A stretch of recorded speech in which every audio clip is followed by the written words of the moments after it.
You're listening to Hashtag No Filter with Zack Peter. That's me, your naturally platinum blonde pop culture connoisseur. I'm the reality TV junkie, self-improvement addict, and host with only the hottest tea spilled fresh weekly. For more hot takes, go and give me a follow at Just Plain Zack. I always keep it funny and I always keep it cute. And if you're like me and you want to stay up to date with the latest reality tea, just go and give us a follow at No Filter with Zack on the Instagram. Or you can always join with the link in the description below. I hope you are sipping on some fizzy Housewives-inspired rosé, packing a punch at 14% alcohol by volume, but less than a gram of sugar. I designed 4 fun cans of rosé with my pals at Elix. We have one inspired by Real Housewives of Beverly Hills, Atlanta, New Jersey, and New York. So you're going to want to stock up for this holiday season, whether you're having a holiday shindig. I know I am this weekend, and I'm going crazy with cleaning and planning and spending way too much fucking money. But I want you to spend your money on some good Liddy City wine. So head over to nofilterwine.com. That's nofilterwine.com. It's also a great gift for your Bravo obsessed besties. So go and check it out, nofilterwine.com.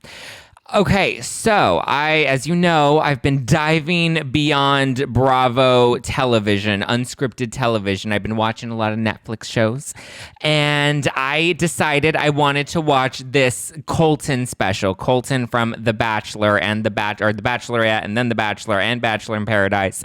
I've seen some of his clips on social media, but I didn't know too much about him until he actually came out. And then I was like, ooh, let me slide into his DMs. Obviously, he never responded. But he has a new Netflix special out called Coming Out Colton. And I figured we'll dissect it today and dive into the series, what I think about it. And I decided to invite a friend on. You may know him. He was on the show a couple of weeks ago. From 12 Dates of Christmas on HBO Max. He was the cutie with the booty that got booted way too soon. Please welcome back on Hashtag No Filter, Benjamin Sims. How you doing, Benji? Hi, I'm well, Zach. How are you, love? I am doing well. I binged watched this Colton special. What were your thoughts about it? First of all, let me say thank you so much for having me back. I really enjoyed us approaching this and you having me on. It's a lot. I binge watched it. I am almost done, so close. But it kind of brought up a lot of things that I dealt with. Yeah. And my experience in growing up and my coming out story. Yeah, I thought I really wanted to have this conversation, especially with you, because as two gay men, both in, media. You were on 12 Dates of Christmas. Obviously, you have a very attractive Instagram account that gets a lot of attention as well. Colton obviously was on reality TV. You and I have both done bits of reality TV in the past. And it's interesting because one of the things, and I was texting with one of my friends, Jess, about this, because she has a podcast that's very much, that focuses a lot on like LGBT and queer culture. And I was telling her, I was like, you need to watch 12 Dates of Christmas, because one of the things I love about this show is that it's not like your typical Bachelor show. And it's not, because I remember when they first came out with like the first gay Bachelor, and it was like a big PR thing. And it was, everybody, or even on Housewives, when they bring in one of, on Beverly Hills or in New York, when they brought in the first Black housewife of those cities. It took them long enough. But, when they introduced that, it became such a, I don't want to say spectacle, but it was a thing. You know what I mean? Whereas what I love about 12 Dates of Christmas is it's so natural, the way that they incorporate people of color and people from the LGBT community as, just regular suitors on a dating show. Like, I didn't go into this show thinking, oh, I'm watching a gay dating show. This isn't like, I think Logo tried to do a gay Bachelor, I think Finding Prince Charming. And so what I love about the show is there are 3 suitors. Obviously, we had Danny, who's a straight white man who was on the show dating, but we also have Amanda, who is of the LGBT community, and we had Markel, who is also of the LGBT community. And it just so naturally incorporated people of color and people of that community in an organic way. And so that's why I was texting Jess, and I'm like, you need to watch this show. You're going to love it. And she's like, wow, I've had several other friends also tell me the same thing, because we know Jess. So what was your experience like coming into 12 Dates with that understanding of how, these shows typically play out? That's a really good question. I tried to be as open-minded about this as possible. And I think we talked about this on the Yeah. podcast for the little mini reunion you did last week. But it was more so like, this is not only an opportunity for me to find love, but it's also an opportunity for me to be representation for a community that's lacking representation. Growing up being gay, Black, a young minority, in a predominantly white area, like, you didn't have this. Media didn't talk about it. And people joke with me all the time. They're like, oh, you didn't know this show when you were growing up? I didn't get cable until 2011, honey. Oh, wow. Right? I was just graduating high school. I just told my age. But I didn't get that representation growing up. I was in the church. My mom's a reverend. My dad was in the ministry. That's where I grew up. You know, I look around, I turn around, that's just my family. So I wanted to be representation for someone that's little me. Yeah. Or someone that's a darker tone as me, or anywhere that's in it with a background like mine, that they, that they're not alone. And I think that in Coming Out Colton, they talk about all the time, you're not alone. And I think that's kind of the start of this coming out process, knowing that you have a support system. And I wanted to give that to somebody else out there in the world. Of course, I wasn't on as long as I hoped to be. So I didn't get to really expand on that, but I hope I gave a ray of hope to somebody. Yeah. So let's start at the beginning of Coming Out Colton, where he comes out to his parents. And obviously his parents have a reaction to that. His mom talks about, guilty parent syndrome. She was in shock. She had a lot of questions. But ultimately, she's like, did I do something that didn't make you feel comfortable coming out? Did I do something that put pressure on you? Or even his dad was like, did I do something that put pressure on you to be too much of a man to the point where you waited this long to be comfortable with yourself? What did you think of his parents' reaction to him coming out? Honestly, that's a lot for a parent. Yeah, not only is that you're telling your mom or your father the first time ever, but it was caught on camera, right? So it's like it always catches them off guard. But to add all these elements and camera crew, what people don't see, watching, there's 20 people behind that camera, right? Yeah. So it was just a lot. And I think that they handled it well. And they even kind of hinted on it's going to be a process for them, which we have to understand as people that are coming out or people that have not come out yet. You have to understand that it's going to be a process for them just as much as it's been a process for you up until that point. Right. And you still have a long way to go. But I was shocked, and that was not my mother's reaction. I'll tell you that right now. That was not my mother's reaction.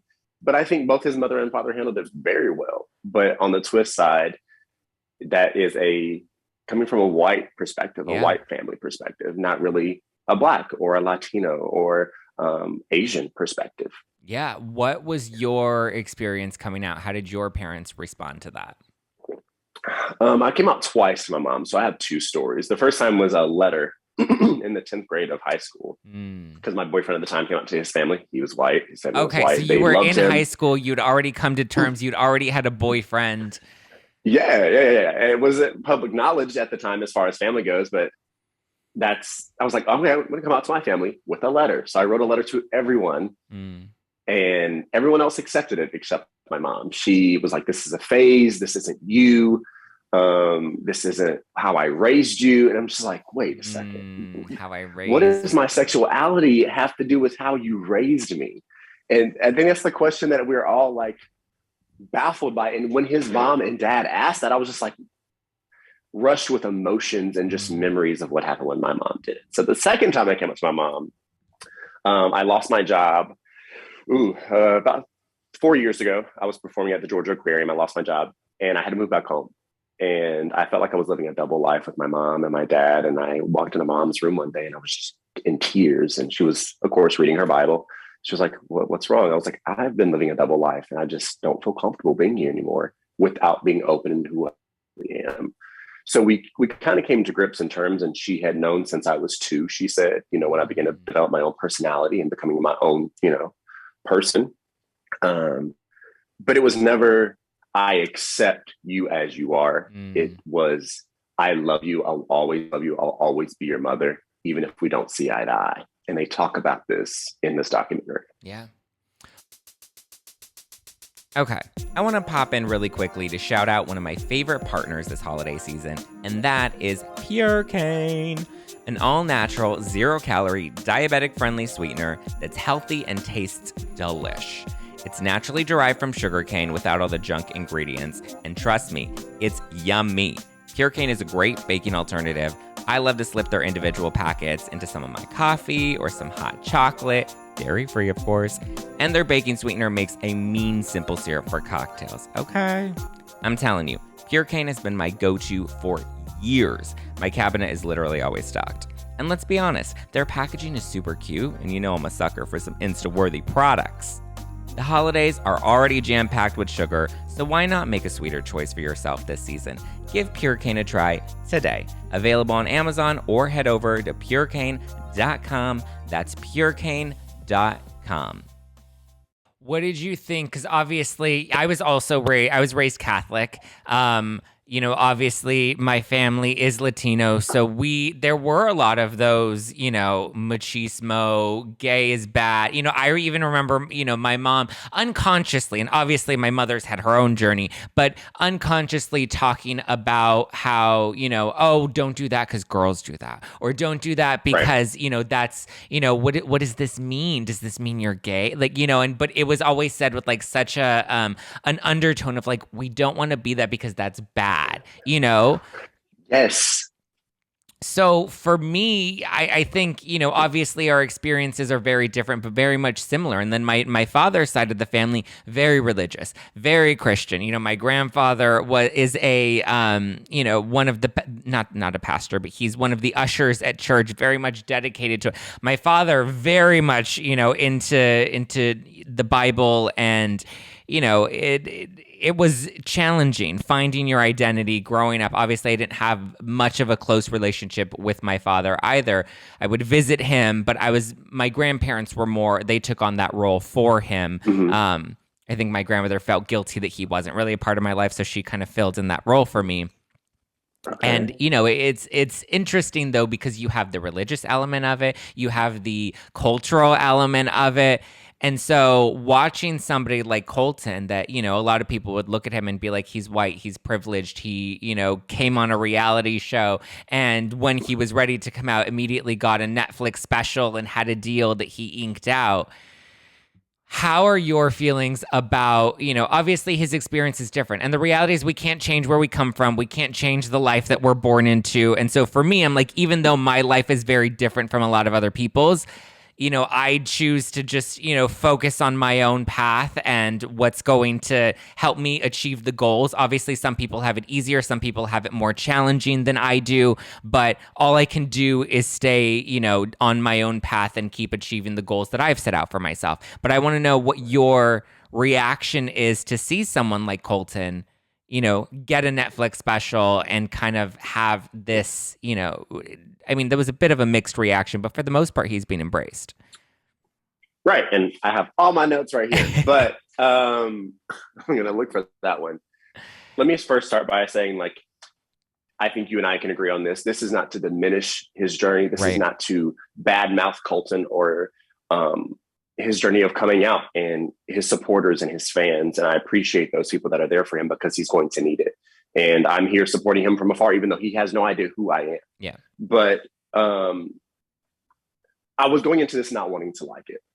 I will be completely honest with you, because once again, a predominantly white man, a white man from a predominantly white history, has been exonerated again.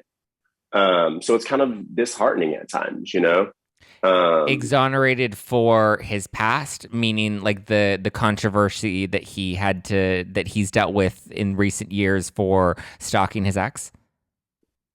Yes. Sorry about that. So thank you for clarifying that. But yeah, you had this well-seasoned, very charming, handsome guy that coming from the NFL, then going to the Bachelorette, Bachelor, and that spinoff. And here we are again with a Netflix deal.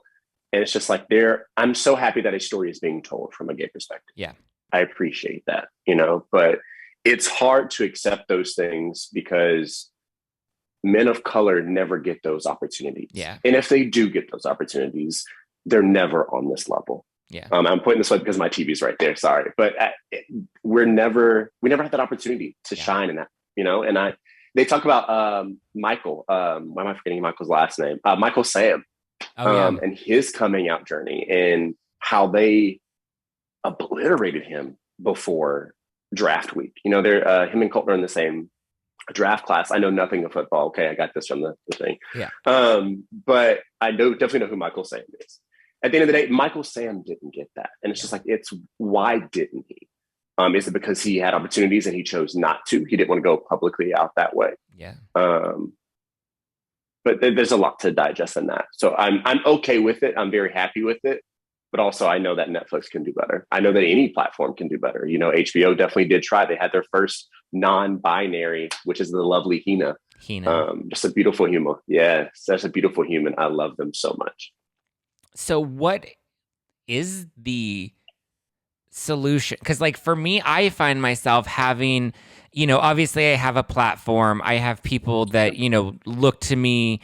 A lot of the content that I cover is more of the fictitious reality TV, cheeky stuff. But I do like to have these deeper conversations, especially when I do interviews or even when some of the more cultural topics affect reality TV and we have to discuss them, but the biggest question is how do we, where do we go from here, I guess, is really what it becomes. It's obviously white men, even when it comes to Colton, you have the element of, him being more masculine and dating women. So he is seen more as a straight man. Whereas for me, I've had to fight for so many opportunities because I'm not more, I obviously am more in touch with my feminine energy. That's who I am. I can't really change that. I can lower my voice, but it's not going to change all too much. You know what I mean? And so you have the element of color, you have the element of being gay, and then you have the element of not being so straight acting, and right. It's but what do we do to continue to open up opportunities for, people like you and I, and still allow there to be space for people like Colton to go through their own journey as well? Look, there is a space. The world is large, right? There's room for everybody. There's a niche. There's a kink. There is a fit somehow, some way in whatever community that there is, right? And you having this wonderful podcast, that is a platform that, I am now very appreciative of. And, I'm sure so many of your fans and followers are definitely appreciative of that. So having more spaces like this, but let's be honest, it's money that backs a lot of these things. So it's up to people at the table and in the room to go beyond where we are. It's, I literally asked my roommate earlier, I was like, so when you think about sitcoms growing up, we think about Full House and we think about, oh my God, why am I forgetting Urkel's show? What? Oh Family my God. Matters. Thank you. Oh my God, please don't kill me, internet. Family Matters. Yeah. So it's when we see these shows and we see Black fathers, that's what we see. We see it on Fresh Prince of Bel-Air. But when we think of, is there actually a gay moment where we have people that are, no matter their, ethnicity, that they're gay and they're being, portrayed in a very good light. And I all I could think of was Will and Grace, right? So cliche, but it's that's the roommate, that's the best friend, but it never, does it really ever come out oh yeah, I'm gay. So it's just having those moments and having shows like that continuously, promoting that in a positive light and not making it look so bad. I mean, they dive into religion. And one thing that you said was that straight acting, right? That's what Colton has. And Gus said it. He says, presenting us straight, you're masculine, and there's privilege in that. Yeah. And it's just wow, he's had these opportunities and maybe that's what he's feeling. He has all this weight of the world on him because he played in the NFL, because he was on The Bachelorette and The Bachelor. And now he has his on Netflix. It's just he's a figurehead, right? So he's, once again, it starts with white privilege and then it just goes up from there. And then he's a straight male presenting as straight male acting. Right. So, yeah.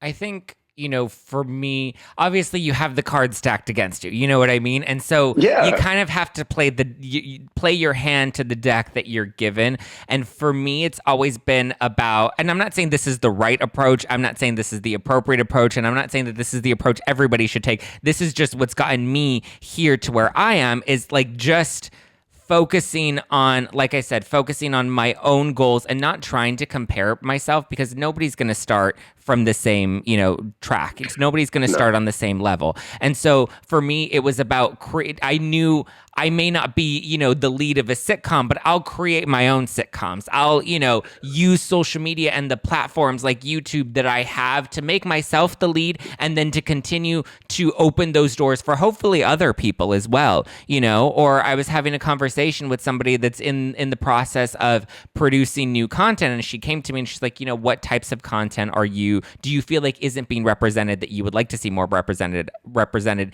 in media? And I was like, well, one, I would like to see more ambitious young people, because I started working at a very young age, and I feel like we see people being young, dumb, and reckless. And obviously, we love a good Jersey Shore moment, but like, I want to see people that are ambitious, because there are elements of entertainment in that as well. But I want to show people that you can be young and ambitious and unapologetic about who you are and what you want from a very young age. And two, I was like, I also want to see more television shows about successful, gay men. Right now I know we're having this rightfully needed girl boss moment of you've seen these women becoming entrepreneurs and, they're bosses in their own right. And I think that that's incredible. But I'm like, but we also don't really get to see, you have the straight white man that's very, successful and power driven. And then you have women that are now getting their moment. But I'm like, but I would also love to see gay men be in positions of power and like, let that be normalized. Like there are so many, like I would find myself going to all of these, girl boss events, and I would attend them because obviously I didn't fit the mold of what it means to be. I didn't, wasn't going to these chase, circle jerks that they were having about how to build your business and, whatever, and how to spend your trust fund. And so I would go to these girl boss events because I was like, okay, at least here I feel like I fit in a little bit more, because not that I identify as a woman, but because, I feel like I'm in the side of the minority in this. And so I identify with that, but there aren't events for men or gay men or men that just don't fit that stereotype that can be successful and ambitious and bosses in their own lives. Right. It's looked down upon. And, one of the shows, you're the assistant, you're the GBF, you're, these other roles that are not the leads. Right. And it's like you're always bringing around these beautiful women and they're like, oh my God, are you dating this person? No, that's just my best friend. It's just like certain women just have this nurturing love. And it's like, that's what you want to be around. And for me, coming out to my mom, it's just like, that's what I need. Yeah. I don't need anyone else's approval. I have my sisters, both of them. I love them dearly, but like what I really want is my mom's. But yeah, it's a girl boss trend right now. We run in trends. Isn't that what society does? And they just did one in Atlanta for Black female lawyers, and my sister's best friend is on it. So it's like, yes, it's there. And I'm so thankful for that platform. Because people of color are now having those moments, and it should have never been that, right? So now we're having to break down all these social constructs that were that uplift and that were built to a white patriarchy, right? We're having to deconstruct all these things now so that there's room for us. And to go back to what you said earlier, we want this original content. I think of Issa Rae, like she had a platform for artists of all types to create what they wanted. And it's for people that have a name and a platform already to welcome those other people onto board, right? It's Netflix and it's HBO and it's whomever else going out and saying, look, this is the product. This is the product that you have. And this is what we want to help you push further out, right? It's not creating something new all the time. It's taking something that's already out there. And there's plenty of people out there in Twitter land and YouTube land that have these moments and these podcasts that need to be on bigger scales, because that's where the real conversation happens. We love the reality TV shows and we love the fictional reality shows, right? The sitcoms and all that jazz. But at the end of the day, it's real conversation that gets people through everyday life and understanding that they're not alone. And you add to that, and it's a beautiful thing. Yeah, absolutely. What's your perception of religion now, being that was a part of your past, maybe a part of your present? I don't know, but like obviously that was something that affected your relationship with your mother. So how do you feel about that now?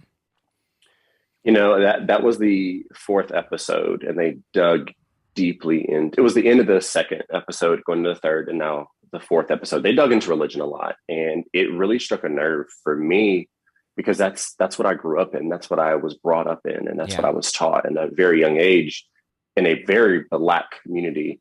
That's what you hold to. That's what gets you through the hard times, and it's not just Blacks. It's anybody that holds to faith, right? But that is just part of Black community that I know and I can speak on. So that's what I'm going to talk about. But it's like, that's where you find stability. That's where you find support. Growing up, being a part of the youth group and being a part of the choir and just growing up within the church, and then being told the church does now have to turn me away because I want to be who I am, which I was inherent when I was born, that this is who I am. I'm gay. And of course, I don't know what gay is, but I'm being told that it's bad. Yeah. And it's like, do I turn away from what I've been taught for so long and what I love and I hold on to? Or do I sacrifice and continue to sacrifice my inner self? And it's just an ongoing struggle. And I still struggle with that. My mom's a reverend and she preaches at multiple churches. But it's like when she talks to me, she speaks to me as a mother at times, and then she speaks to me as the reverend, my mom. And it's very hard to differentiate. And sometimes we avoid those conversations. But for me personally, like when I discovered I didn't have to be in four walls, a church, to have a religion or a relationship with my deity, Christ, I think that I began to understand a little bit better. I became more comfortable. And when I accepted myself for who I was and the struggles and the ugliness and the dark sides, I began to understand my relationship with God a little bit better, right? And it came to me because I had to question myself. I'm like, is this actually the devil's work? Am I working through what he wants? Isn't that such a fucked up, like, mind, like... It really messes, and that's something that Colton brings up in it as well, because he talks to his pastor, and his pastor is like, obviously, we still support you, but we just don't support the lifestyle that you're choosing to live. And he goes through that question of like, is this the devil working through me? And like, just imagine how like twisted, because I've gone through those same ones, but like how twisted, like it has to mess with your brain, especially as a teenager or becoming a young man, and how much that like really convolutes your sense of self. Right. And you hear it in you see it in his face and his reactions, what his pastor's saying on the phone. Yeah. You see it when he's talking to his church friends that he brings on to the show. And it's like, no one can really talk about it. They're like, we don't see eye to eye, but we love you. It's like, no, that's not what I want. Yeah. Like, it's much deeper than a friendship here. It's the salvation of my soul. And where do I go after this? If that's what you believe in, it's just like, that's what Colton wants answers to. Yeah. And of course we do get that. We get that breakthrough. We hope to get that breakthrough and, later in the episode, but it's just like, once again, and society posts like divorce and abortion and homosexuality as these like top sins. Everything else is okay, but these three you can't do. Yeah. So it's okay to cheat. It's okay to be in scandals in the church. And we have a lot of this going on today. I mean, it's an everyday thing. It's an every year cycle for this, but religion is used as a weapon for thousands of years. Mm-hmm. And it's so sad. Something that we want to have a relationship with, a higher being, we can't sometimes when we're gay because we're being told, oh, you're not accepted. So we'll take your money. We want you to participate in all the community events, but we don't accept who you truly are. It's hard. I remember when it was right before gay marriage became legal federally. And I remember being in church and the pastor was on stage.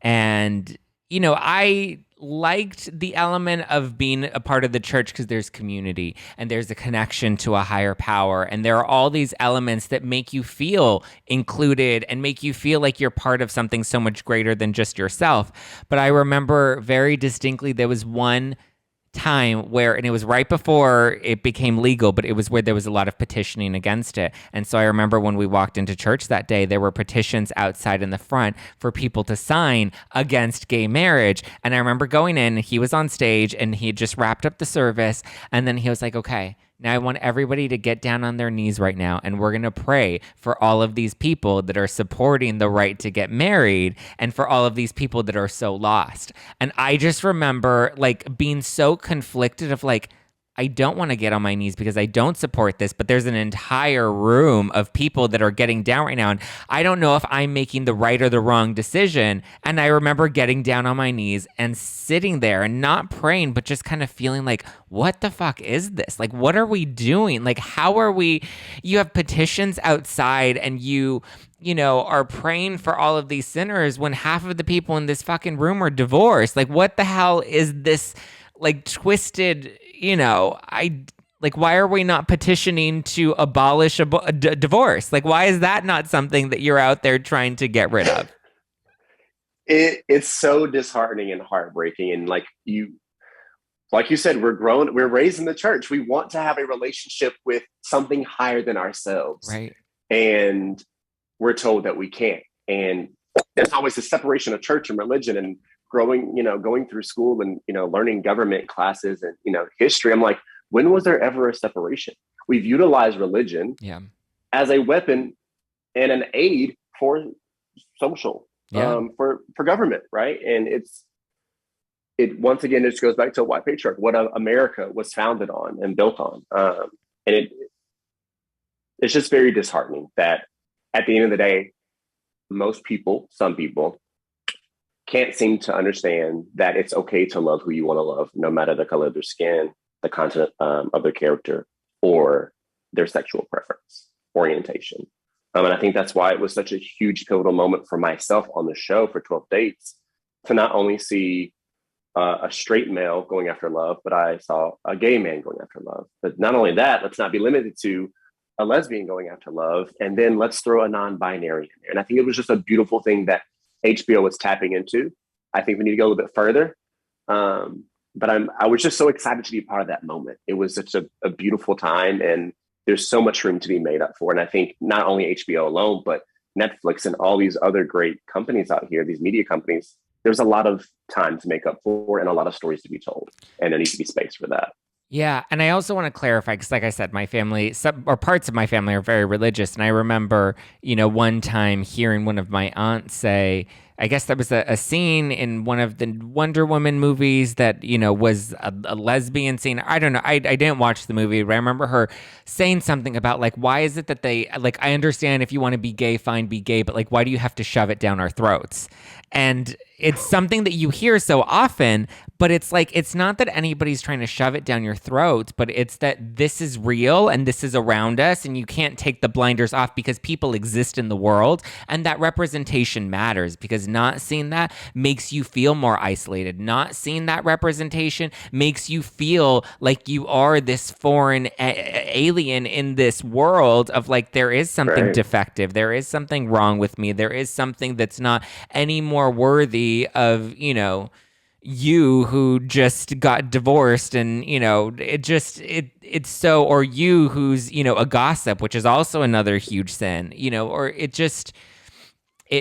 that representation does matter, because people need to feel seen, and I think it's hard for people that have always felt seen to understand that. Right, it's real, it's tangible, and it helps young children growing up to help identify who they are. It's not persuading them to be one thing or another. It's allowing them to understand there is room for everything, for every curiosity, for every thought as you grow and you mature through life.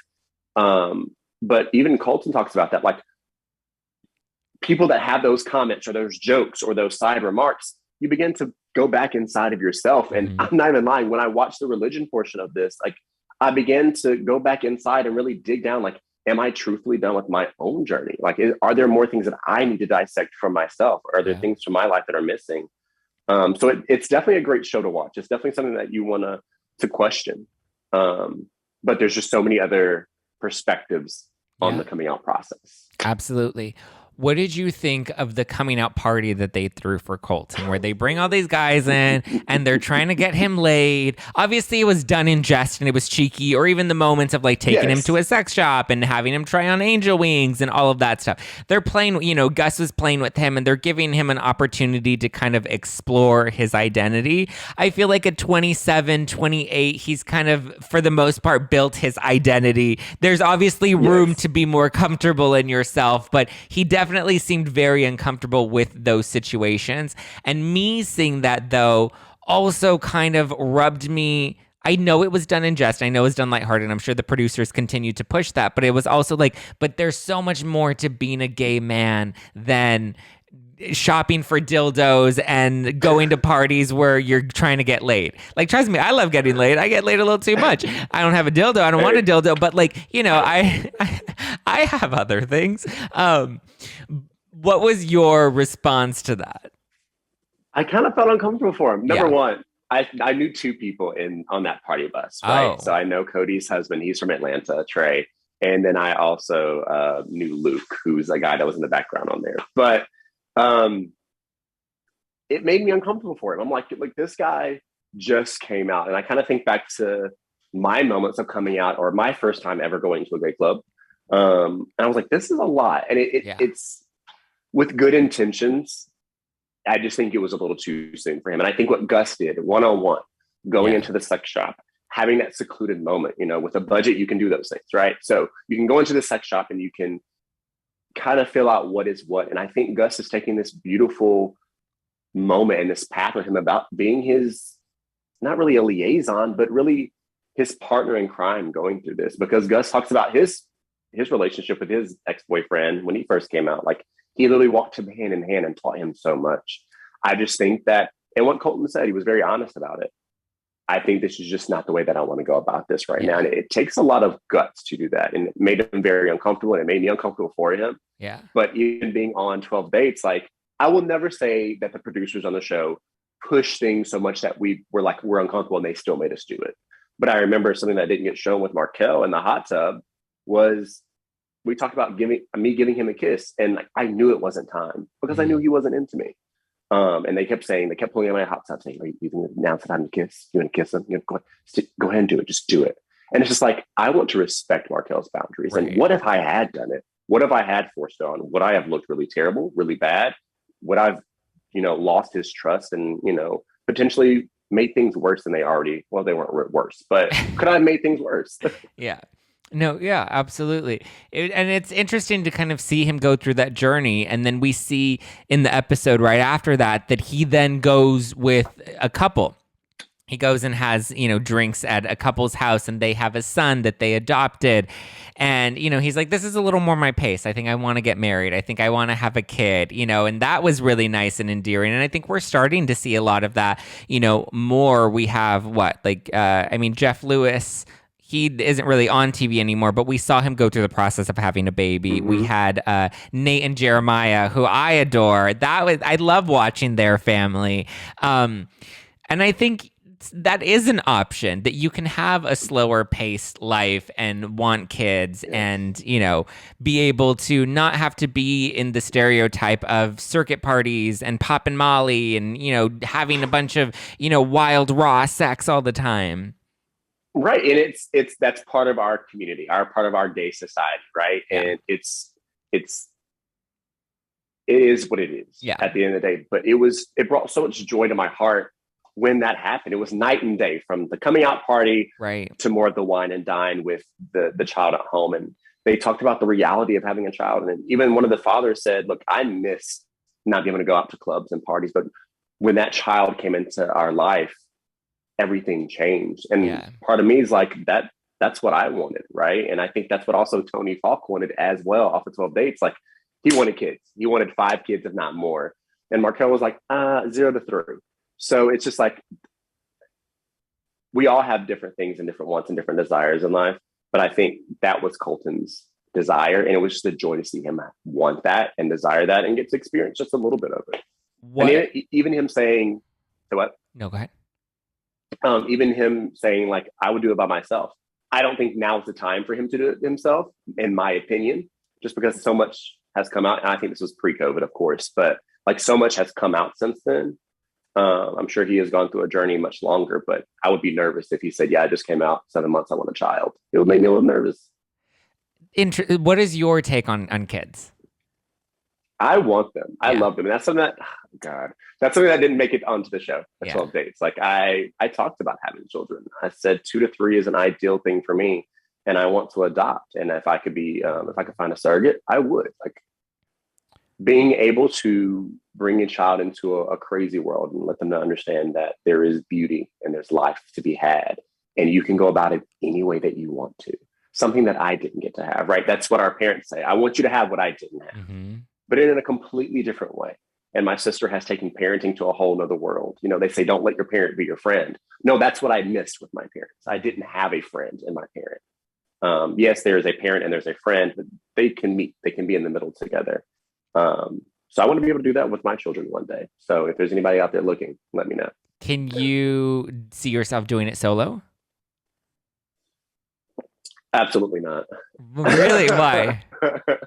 I have a dog. I have a Doberman, and I know a dog is not like a human, but a dog is a child. It's a baby, and it's constantly needing love and nurturing and caring. And sometimes I'm like, I cannot do this. And sometimes I'm like, I need a vacation from being a dog parent.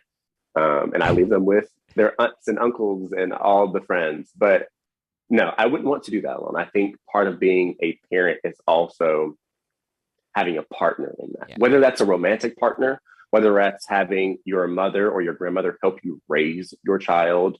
It takes a village. And when people say that all the time, it is so true. It takes an entire village. And I would hate to have that child have one perspective because I don't know everything, right? I haven't experienced everything in the world, but if I had a partner that experienced other things, that child is just going to be more prepared in the world that we live in. It's interesting. I had a conversation the other night with one of my aunts, probably one of the ones that I'm the closest to. And I told her, I was like, I think within the next 5 years, I want to have a child, and I can see myself doing it on my own. And obviously she didn't have the reaction that I was hoping and expecting. She was, she was more like, it's really hard to have a child. It was more of like she, without saying it, I think she kind of said that she thought that it was a selfish decision and that she doesn't think that I'm ready to be a parent. And I understand that. Obviously, when you're choosing to have children, there are many other elements that have to come into play. And obviously, being selfish is one of the things that I've gone back and forth with. This is something I've thought about for years. But I'm in the place where I know I have so much support around me, and my mother is ready to be a grandma. And I know I have so many people in my life, and I've seen so many people be able to do it single, that I can see myself going in that route of adopting or finding a surrogate and doing that. And like totally change. I would change my life tomorrow to have a child and make that my number one priority. Obviously, I want to do it when, things are a little more stable and financially I'm a little more secure. That's why I say, like, not tomorrow, but it's something I want to take steps for within the next 5 years. In my 30s, I want to have a family of my own and to be able to mix that into my current family. But it was just so interesting because I kind of also felt the sense that, like, why is it any different for me to choose to want to have a child when any of my cousins or my siblings can get pregnant or get somebody knocked up tomorrow? And if that's the case, everybody would step in to support them. Why would it be any different if I were to choose to have a child?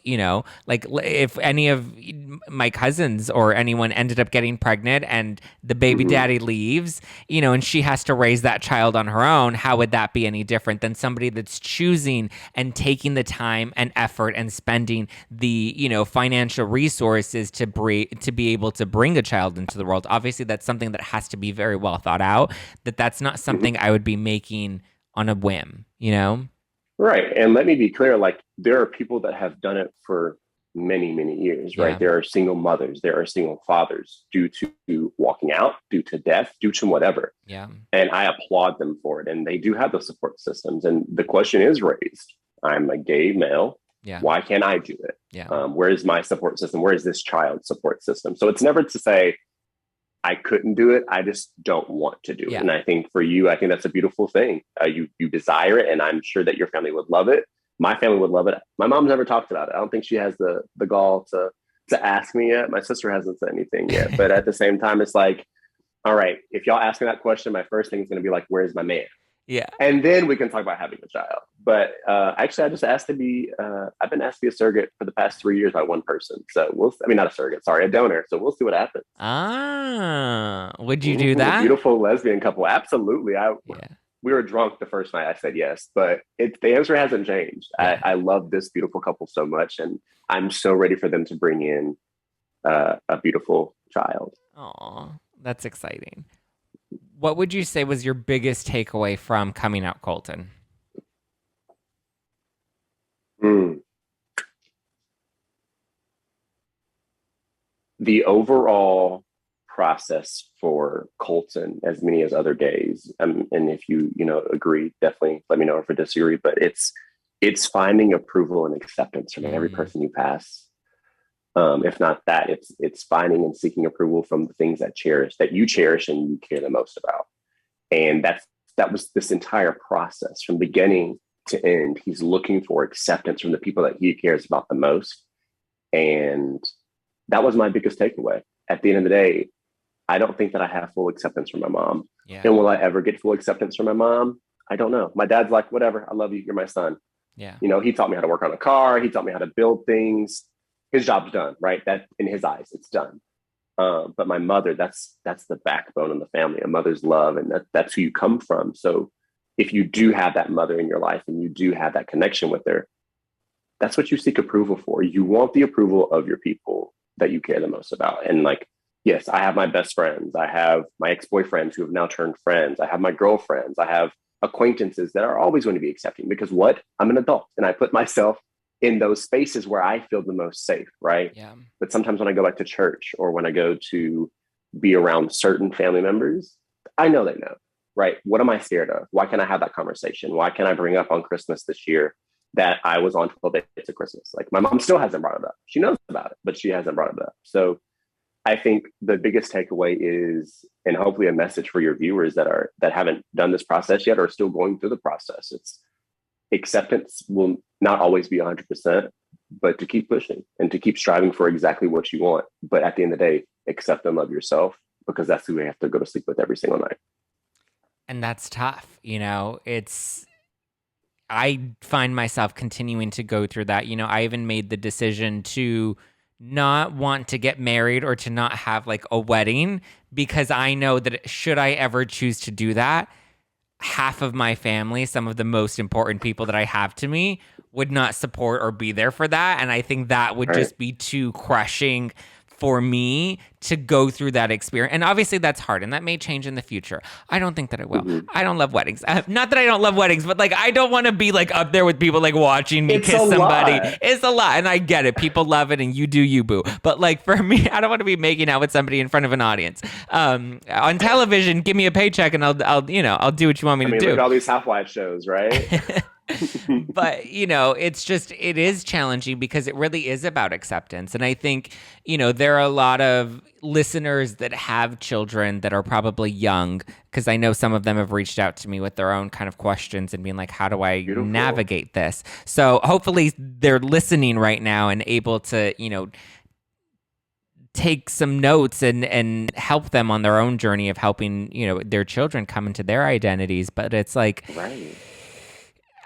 I liked this series. I was skeptical. There were elements of it like, him coming out to his parents on camera or coming out to like, the football coaches on camera. I didn't entirely love that because I feel like that's such a personal moment and you blindside people without being able to have a real raw reaction because people change on camera. For me, I'm very comfortable on camera, but I know other people and that those are elements that I've had to respect with other people is like my level of comfort in sharing and opening up my life is very different from the people around me, and you have to kind of respect that. So there were a couple of moments that for me, I'm like, I wish he would have had those moments with them off camera. Obviously, we love them on camera because we get to experience those raw emotions. But, aside from that, I was actually really impressed with how well it was done, It was done very well, and I loved how they pulled ex-NFL players, Yeah. all the way from the 60s into meeting Colton, and Colton being able to not only relate on a gay level, but also from different ethnicities, Ezra, and then you had Michael, and then I so wish I remember the white guy's name, but you had all these other perspectives on coming out. And I also just want to go back to what you said about the parents that watch, or the people that want to have children, or you think that your children's going through something. Ask the questions. And if they don't want to answer those questions, let them know that there's room for communication, and that they should never be ashamed to come to you about anything, because that's where it starts, in the home. And had I had that at home, no telling where I'd be today. But I don't diminish my journey. I love my journey. Yeah. It's gotten you here. But I think the show right. And I think the show does a very good job of that. And especially when he goes to talk to his brother, and he talks to his mom, and he talks to his best friend. Like, you have this great progress of like acceptance from them and understanding. And you get to your dad, and I thought the dad was going to flip his crap. I thought he was going to walk off screen, but he didn't. And the dad had this beautiful, surreal moment during his little offside interview where he began to cry. And I was just like, that's what I want society to have is more cisgendered heterosexual men being in touch with their emotions. Yeah. Because that's where it starts. We look up to our fathers like, well, we can't be gay because my dad said it's a bad thing. It's okay to be emotional, soft, right? And then he goes to talk to his coach about it. And his coach is just like, I don't know what you want me to say. And I just kind of felt really uncomfortable about that, because this is the coach of a high school team on national TV. What do you expect to get from him? Because this could also bother his career as well. Yeah. Right. So, but overall, I enjoyed it. So like I said earlier, I wanted to go into this not liking it, which wasn't fair at all. And I loved his dad. His dad was probably one of my favorites, because the dad was so much more supportive than I was expecting. And yeah, it was done really well. And I appreciated the fact that because I was worried. I was like, there's probably going to be some like preaching in here, and there's going to be some like, let me teach you some lessons. But like, for the most part, you go through the learning experience with him. And I think that's what's valuable to people, is it's not somebody coming in and trying to teach you what it means to be gay. It's someone going through their own journey of self-discovery that they bring the audience along with us for. Right. And let's be honest, I think that's what Netflix's perception of this was supposed to be, right? It's not the fact that he's a white male. I don't think that's what it was at all. He's a straight seeming and presenting white male that has so much notoriety. And now he's coming out. Let's follow that journey and use that as a platform for somebody else. I think that's the overall story for this. Yeah. I just think for the opposing side, it's, why does it have to be a white male? And I think that now we're creating room in the future for it not to be just a white male. And hopefully we continue to push those boundaries and open up that conversation further. Oh, yes, absolutely. All right, Benji, where can we go to slide into your DMs and keep up with all of the thirst traps? Oh my gosh. I do have a Twitter, but I don't even know what my handle is, but you can always find me on Instagram at @officiallybenjamin.